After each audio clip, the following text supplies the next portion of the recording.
Now I'm going to share a little story with you today about why I care about this issue so much. Now see, I'm a transportation engineer by training. So when I was in my mid-30s, I was an engineer at the U.S. Department of Transportation. And I had done pretty well for myself. I had thought my way into a mid-level management position, and you can do that. You can think your way into mid-level management. But I could see the executives, and I could tell that they had something that I didn't have, but I couldn't figure out what it was. Now, at the same time, I was in a relationship with a textbook perfect man. Didn't think those existed, did you? Well, I had one. But something seemed off. So it was because of that relationship I made an appointment with our employee assistance counselor. I will never forget the day of that first appointment. I was a little bit nervous. I'd never been to any kind of counselor or therapist before, but I rationalized it because that's what we do as engineers. And I rationalized that, I am an engineer and I've handled a lot of tough things before. This is a counselor. How hard can it be, really? So there I was, ready for my appointment. I was dressed for success, suited up and buttoned up.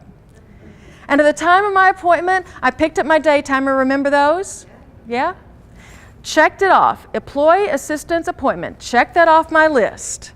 Stood up from my gray government cubicle with the matching blue-gray covers on the bookcases, and I walked briskly across the gray tweed carpet over to the elevator lobby down to the first floor where her office was.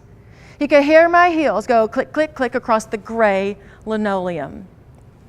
She was in her office waiting for me, sitting behind a gray metal desk with stackable metal chairs, EEO poster, thumbtacked to the wall. She was a little bit younger than I was at the time, and she had this soft, curly brown hair. She had missed the Dress for Success class. And she said, "Well, welcome, Shelley. How may I help you? What are you here for?" And I was there taking notes, of course. And I said, "Well, that's just it. I can't think of anything that's wrong. I don't know why I'm here." And she smiled at me patiently. And she said, "I'm not interested in what you think. I want to know how you feel."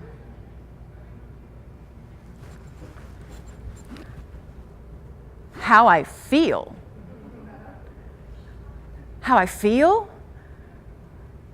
I'm going to need to think about that. And she was patient.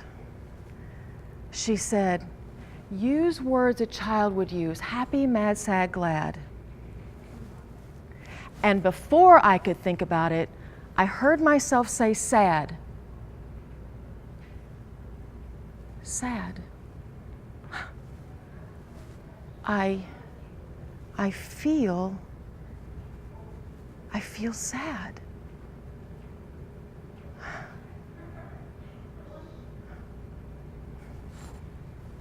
That